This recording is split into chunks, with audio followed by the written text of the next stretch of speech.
میرے دوستو، انسان کو کل عقل بھی مل جائے تو پھر بھی اللہ کی حکمت کا وہ احاطہ نہیں کر سکتا۔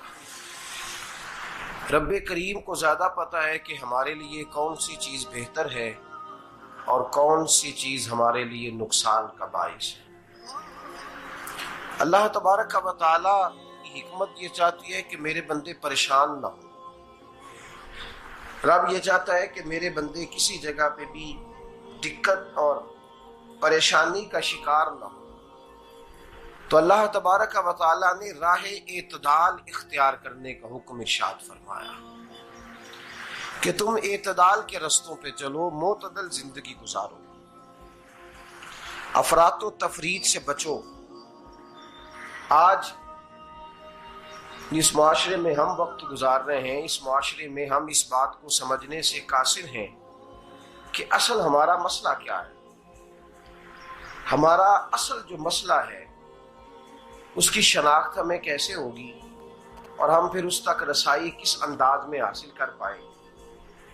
ہم ہمیشہ اپنی آمدن بڑھانے کے چکر میں رہتے ہیں،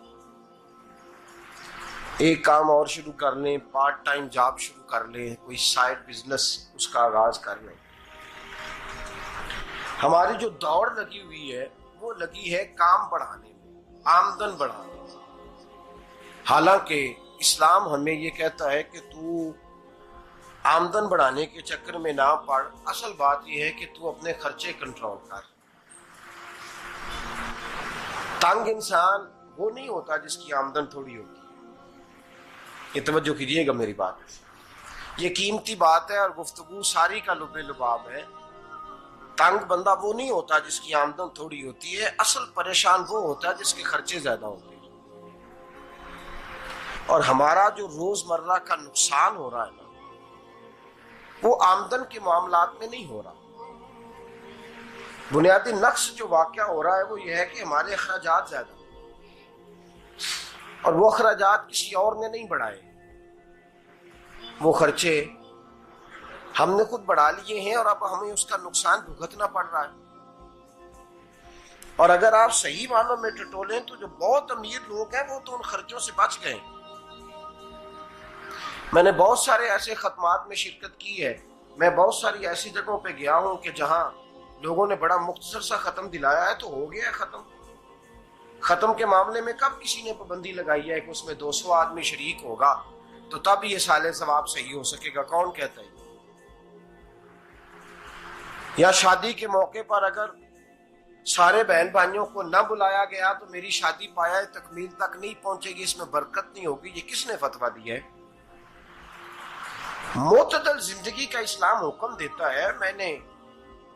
میں پڑھ رہا تھا کہ ایک بہت بڑا صدر ہے، غالباً سوڈان کے صدر کی بات ہو رہی تھی، تو اپنے بیٹے کی بارات لے کے گیا تو 4 لوگ گئے ہیں بارات، اور 15 لوگوں کا اس نے اہتمام کیا اپنے گھر میں کھانا کھانے کا۔ تو کیا شادی ہو گئی کہ رک گئی؟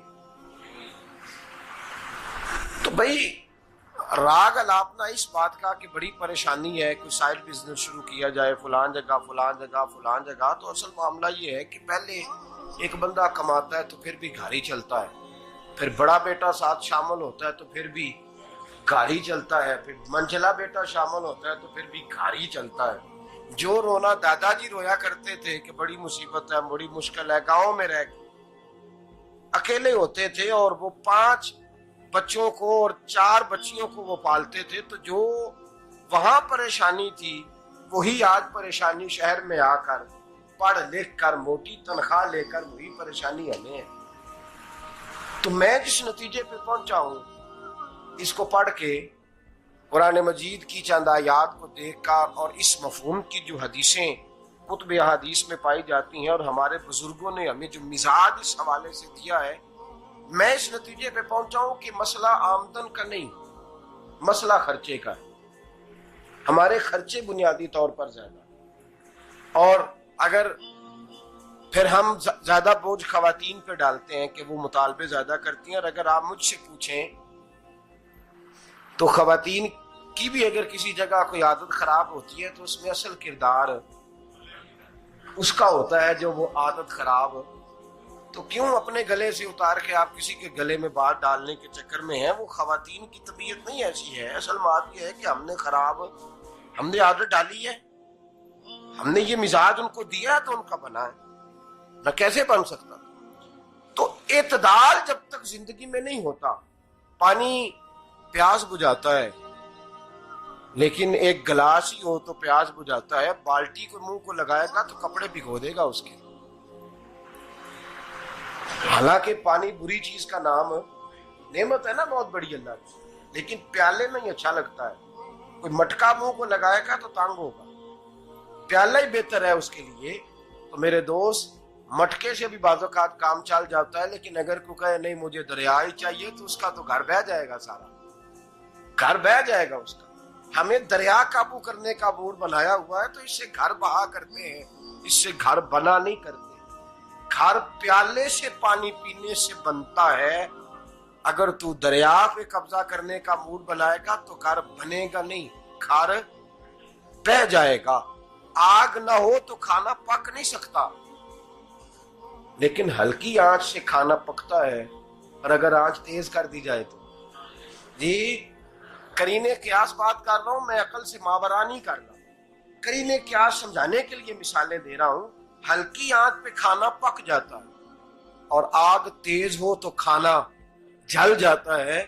تو کھانا اتنی دیر کھانے کے قابل رہتا ہے جب تک وہ ہلکی آنچ پہ پکتا ہے. تو جتنی مرضی تو کہتا ہے نہیں میرا گزارے نہیں، آگ تیز ہونی چاہیے، تو میاں جل جائے گا، جل جائے گا. ہوا نہ ملے تو سانس نہیں آتی، ٹھیک ہے؟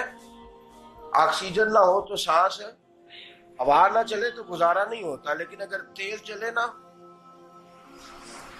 اگر تیز چلے تو آندھی اور طوفان بن جائے تو چھتیں گرا دیتی ہے، جانیں لے لیتی ہے. ہم ہیں طوفان کے چکر میں، ہم ہیں دریا کے چکر میں، ہم ہیں بڑے لاؤ کے چکر میں. تو میاں ہلکی آنچ ہی اچھی ہے، یاد رکھ. اور ایک گلاس پانی کا اعتدال سے ملتا رہے تو وہی ملتا رہے، ضرورت کے وقت وہی بہتر ہے. تو پورے دریا پہ قبضہ کرنے کا پروگرام نہ بنا، تانگ ہو جائے گا. اور میرے عزیز یاد رکھ، ہوا سانس لینے کے مطابق ملے تو وہی اچھی ہے، جو سانس بند کرنے پہ آ جائے وہ ہوا اچھی. ہم نے چکر چلا لیا ہے کہ زیادہ پیسہ، راتوں رات پیسہ، لمبا پیسہ، یہ پلاٹ بھی میرا، وہ پلاٹ بھی میرا، گجرانوالہ بھی، گجرات بھی، لالا موسیٰ کھاری اور پنڈی تک جہاں میں جاؤں میرے نام کی تختیاں لگی ہوئی ہونی چاہیے. اسلام منع کرتا ہے.